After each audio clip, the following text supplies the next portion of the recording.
Hi, my name's Glenn, and normally I do everything I can to stay away from the tourist hotspots. But this time, I thought I'd do a bit of public service. I'm visiting 3 of Europe's most famous attractions, places that people consistently call overrated, to find out if they're actually disappointing or if we've just all become miserable.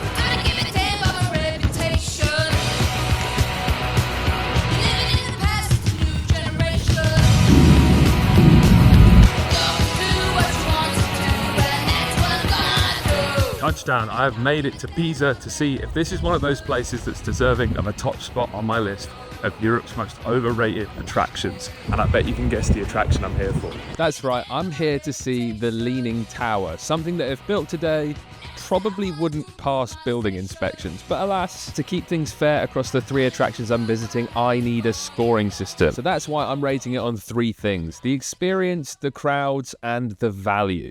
And by the end, I'll be able to crown Europe's most overrated tourist attraction. Anyway, back in Pisa, my stroll towards the tower was beautiful. It was a warm day, it was lovely and calm, and every now and then I'd see a glimpse of the tower through some trees, and I can't lie, I started to get a bit excited to see it. I mean, it's alright, isn't it?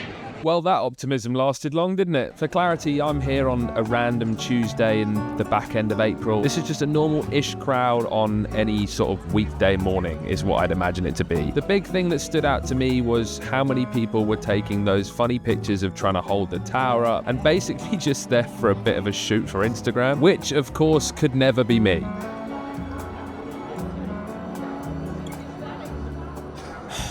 Absolutely shameless. Here's my thoughts, right, with the tower behind me is, don't get me wrong, it's built very well, it's very cool, it's very Italian, it's very Renaissance-y sort of period, it's just all-round cool, but it's not leaning that much though, is it? Let's be honest. It just looks like a drunk man coming home from Wetherspoons, a bit tipsy-turvy, it doesn't look like anything else. Well, we've come all the way to Pisa, we might as well go up it, right? I booked myself a ticket for a 3 o'clock climb, meaning I had tons of time to explore Pisa, have a few different bites to eat, have a few drinks, and generally just take in the city for what it has to offer for, well, everything apart from the tower. She ain't got no money, her clothes are kind of funny, her hair is kind of wild and free. Oh, for love. And to be fair, like most of Italy, it genuinely was just beautiful. And before I knew it, it was 3 o'clock and it was my turn to head up the Leaning Tower. Right, so we've seen it from the outside.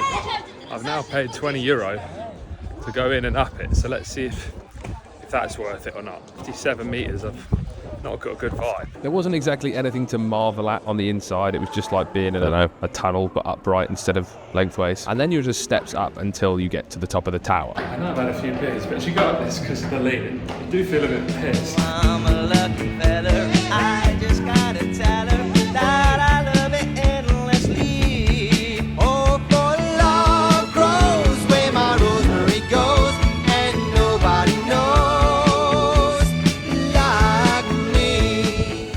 Alright, so going up the tower probably helped a little bit, but for €20, also probably not. If you were to plan a whole trip around that, I'd be pretty disappointed, but a decent little day trip, 2-day trip.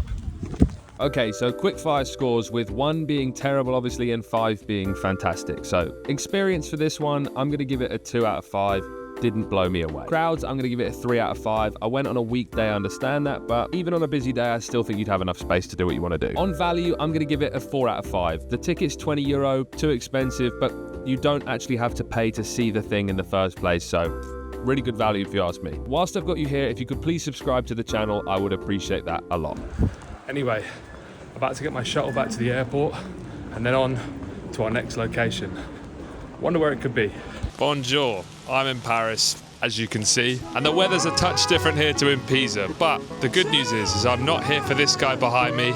I'm here for something else. Phone ringing, never outgoing, homebody never outgoing, put my doubts on when these walls are. I'm here for something much, much smaller. In fact, that's its main critique, is that it's so small and so hard to see that what is the point in even trying? So if I'm not here for the Eiffel Tower, what am I here for? I think Paris might be home to one of the most overrated paintings of all time. I am here, of course, then to see the Mona Lisa, one of the most famous, if not the most famous painting in the world. I didn't quite realise this would be another one of those spots where people are trying to take pictures holding on to the pyramid, or like with Pisa.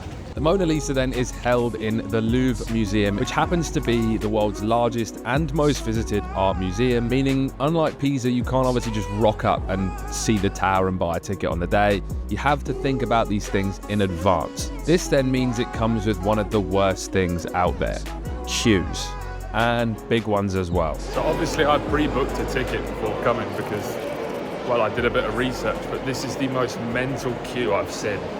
This is also not even the main entrance, this is the second entrance. It goes on and on. And it stretches right round and starts with this chap here. I found my place at the back of a very long queue. With a queue like this, you can't really go in with the same sort of positivity or like hopefulness that I went in with Pisa. I was stropping, I can't lie. I might be British. I've been in the queue an hour now. But there's something about long queues for timed entry didn't work for me, alas. We got in eventually. Over an hour in the queue just to get in. I've not even shown anyone my ticket yet.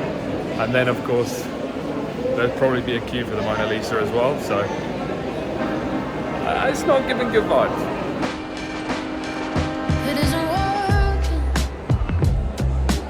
Okay. Once I was inside, the actual art in the Louvre, the design of it was absolutely beautiful. There could be nothing taken away for that in itself.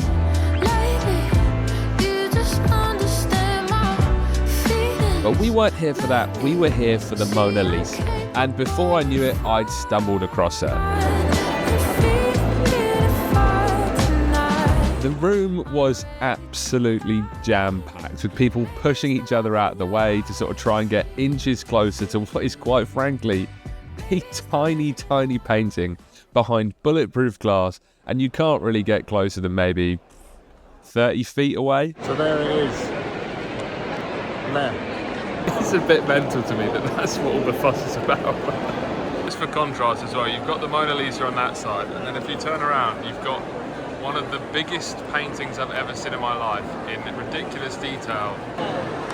Do you see what I mean? I think it's safe to say then I had seen enough. So I made my way out of the Louvre, looked at a few more bits of art on the way out, avoided a waterfall. I can't believe the Louvre's leaking. And to be honest, I was just ready to get the hell out of Paris. We are out and back onto the streets, the Parisian chaos. I can definitely see the draw, I can definitely see the attraction. What I would say is that the biggest letdown of that entire thing is the main event. The building is incredible, the rest of the art is awesome. There's probably some better pieces than the Mona Lisa. It's just, I suppose the only reason they get so much viewership and it becomes the busiest museum in the world is because the Mona Lisa is the big name. As I say, that's just depressing that that's then the worst thing in there. Mona Lisa scores then. Experience, I give it a 1 out of 5. It's nothing special. I wouldn't go back, will not be doing again. Crowds, I also give it a 1 out of 5. Too long of a queue to get in. Too many people when I'm there. Can't see the thing I'm actually there to see. Boo. Value, however, it's saving grace at a 4 out of 5. Despite the fact that it's an expensive ticket, there's so much more to see in the museum itself. That saves it slightly. In my opinion, London is one of the best cities in the world. But it's safe to say it's littered with overrated attractions. Like this. Buckingham Palace. I mean, to be fair, all you can really get to is the gates, and other than that, it's just a big building, but it's alright, I suppose. You even have really weird places like M&M's World in London. I've got no idea what that's doing here, but I guarantee you that's overrated. Over here, you got Big Ben and Parliament. But what I'm here for today is this man here, the London Eye. We'll have a look at the London Eye in a minute, but in the meantime, let's look at some of the god-awful things that are down here on South Bank. The Paddington Bear Experience, Madame Tussauds, or however you say it, the Sea Life Centre, Shrek's Adventure, the London Dungeons, and of course the London Eye, which based on its neighbours already sounds brilliant by comparison. Another reason for choosing the London Eye is, despite coming up here consistently living so close, is I've not actually been on the London Eye in over 20 years, since I was literally a kid, so to me it's a great way to test it, rather than some of the other things that you've seen that I do know are overrated, or I don't think are overrated at all. The London Eye was opened in 2000, which compared to what Italian and French entries is a bit of a joke, to be honest. I am not liking the look of that queue there.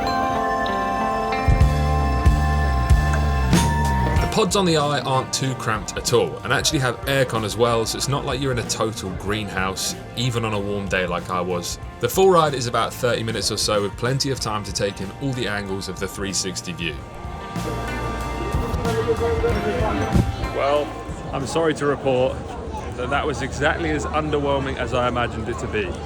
Not because the eye's not cool, not because the view isn't incredible, but for 30 odd quid, you sat in a pod going round for half an hour or so, and to be honest, there's just better views of London.